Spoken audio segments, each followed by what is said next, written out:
ओम गंग गणपतये नमो नमः। श्रीमद् वाल्मीकि रामायण अयोध्या कांड 55वां सर्ग।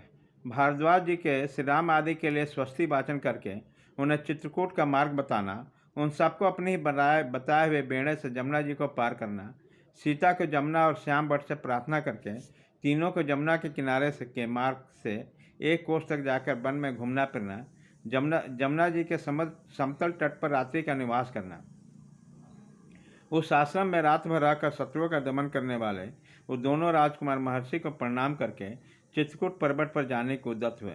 उन तीनों का प्रस्थान देखकर महर्षि ने उनके लिए इस प्रकार स्वस्ति वाचन किया, जैसे पिता अपने औरस पुत्रों की यात्रा को देख मंगल सूचक आशीर्वाद देता है। तदंतर महातेजस्वी महामुनि भारद्वाज ने सत्य प्रकर्मी श्री राम से इस प्रकार कहना आरंभ किया। नरश्रेष्ठ, तुम दोनों भाई गंगा और जमुना के संगम पर पहुंचकर, जिसमें पश्चिम मुखी होकर गंगा मिलती है, उस महानदी जमुना के निकट जाना।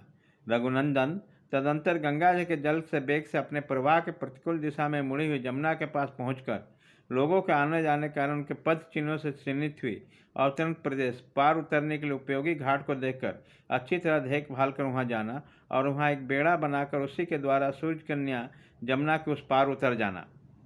तत्पश्चात आगे जाने पर वहाँ बहुत बड़ा बरगद का वृक्ष मिलेगा, जिसके पत्ते हरे रंग का हैं। वह चारों ओर से बहुसंख्यक दूसरे वृक्षों से द्वारा घिरा है। उस वृक्ष का नाम श्यामवट है। वह छाया के नीचे बहुत से सिद्ध पुरुष निवास करते हैं। वहाँ पहुंचकर सीता दोनों हाथों से जोड़कर उस वृक्ष से आशीर्वाद की याचना करें। यात्री की इच्छा हो तो वृक्ष के पास जाकर कुछ काल तक वहाँ निवास करें अथवा वहीं से आगे बढ़ जाए। श्याम भट्ट से कुछ दूर जाने पर नील वन का दर्शन होगा, जहाँ सल की चीड़ और बेर के पेड़ मिले हैं। जमुना के तट पर उत्पन्न हुए बांसों के कारण वह और भी रमणीय दिखाई देता है। यह वही स्थान है जहाँ से चित्रकूट का रास्ता जाता है। मैं उस मार्ग में कई बार गया हूँ। वहाँ की भूमि कोमल और दृश्य रमणीय है। उधर कभी दावानल का भय नहीं होता। इसी प्रकार मार्ग बताकर जब महर्षि भरद्वाज लौटने लगे, तब श्री राम ने तथास्तु कहकर उनके चरणों का प्रणाम किया और कहा, अब आप आश्रम को लौट जाइए। उस महर्षि के लौट जाने पर श्री राम ने लक्ष्मण से कहा, सुमित्रानंदन, तुम्हारा कल्याण हो। ये मुनि हमारे ऊपर जो इतनी कृपा करते हैं, इससे जान पड़ता है कि हम लोगों ने पहले कभी महान पुण्य किया है। इस प्रकार ये बातचीत करते हुए दोनों मनस्वी पुरुष सिंह सीता को आगे करते हुए जमुना नदी के तट पर पहुँच गए। वहाँ कालिंदी का स्रोत बड़े तीव्र गति से प्रवाहित हो रहा था। वहाँ पहुंचकर वे इस चिंता में पड़े कि कैसे नदी को पार किया जाए, क्योंकि तुरंत ही जमुना जी को जल को पार करना चाहते थे। फिर इन दोनों भाइयों ने जंगल के सूखे काठ बटोरकर उनके द्वारा एक बहुत बेड़ा किया। वह बेड़ा सूखे बांसों से व्याप्त था। उनके ऊपर खस बिछाया गया था। तदंतर पराक्रमी लक्ष्मण ने बेत और जामुन के टहनियों को काटकर सीता को बैठने के लिए एक सुखद आसन तैयार किया। दशरथ नंदन से राम ने लक्ष्मी के साथ अचिंतनीय ऐश्वर्य वाले अपनी प्रिय सीता को कुछ लज्जित सी हो रही थी उस बेड़े पर चढ़ा दिया और बगल में वस्त्र और आभूषण रख दिया। श्री राम ने बड़ी सावधानी के साथ खंती, कुदारी और बकरे की चमड़ी में मड़ी हुई पिटारी को भी बेड़े में रखा। इस प्रकार सीता को चढ़ाकर दोनों भाई दशरथ कुमार श्री राम और लक्ष्मण उस बेड़े को पकड़कर खेने लगे। उन्होंने बड़े प्रयत्न प्रसन्नता के साथ नदी को पार करना आरंभ किया। जमुना के बीच धारा में आने पर सीता ने उन्हें प्रणाम किया और कहा, देवी, इस बेड़े द्वारा मैं आप लोगों को पार कर रहा हूँ। आप ऐसी कृपा करें जिससे हम लोग सकुशल पार हो जाएं और मेरे पतिदेव अपनी वनवास विषयक प्रतिज्ञा को निर्विघ्न पूर्ण करें। इक्ष्वाकी वंशी वीरों द्वारा पालित अयोध्यापुरी में श्री रघुनाथ जी के सकुशल लौट आने पर मैं आपके किनारे 1 सहस्त्र गौओं का दान करूँगा और सैकड़ों देव दुर्लभ पदार्थ अर्पित करके आपकी पूजा संपन्न करूँगा।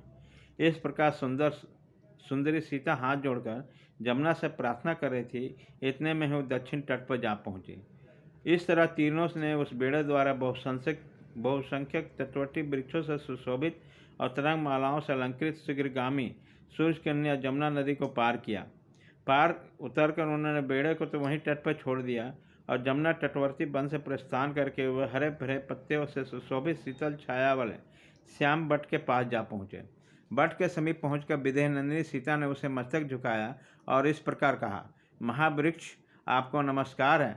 आप ऐसी कृपा करें जिससे मेरे पतिदेव आपके वनवास विषय के व्रत को पूर्ण करें तथा हम लोग वन से सकुशल लौटकर माता कौशल्या तथा यशस्विनी सुमित्रा देवी का दर्शन कर सकें। इस प्रकार यह कहकर मनुष्यों ने सीता ने हाथ जोड़े और उस वृक्ष की परिक्रमा की।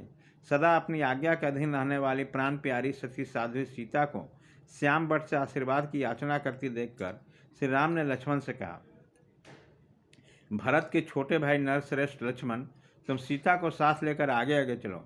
मैं धनुष धारण के पीछे से तुम लोग की रक्षा करता हुआ चलूँगा। विदेह कुल नंदिनी जनक दुलारी सीता ने जो जो फल फूल मांगे अथवा जिस वस्तु को पाकर इनका मन प्रसन्न रहे वह सब इन्हें देते रहो।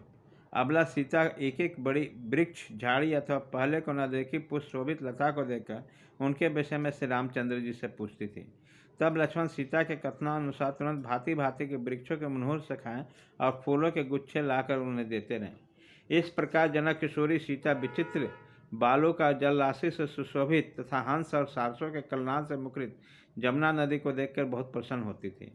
इस तरह एक कोस की यात्रा करने पर दोनों भाई श्री राम और लक्ष्मण मार्ग में मिले हुए हिंसक पशुओं का वध करते हुए जमुना तटवर्ती नदी पर विचरने लगे।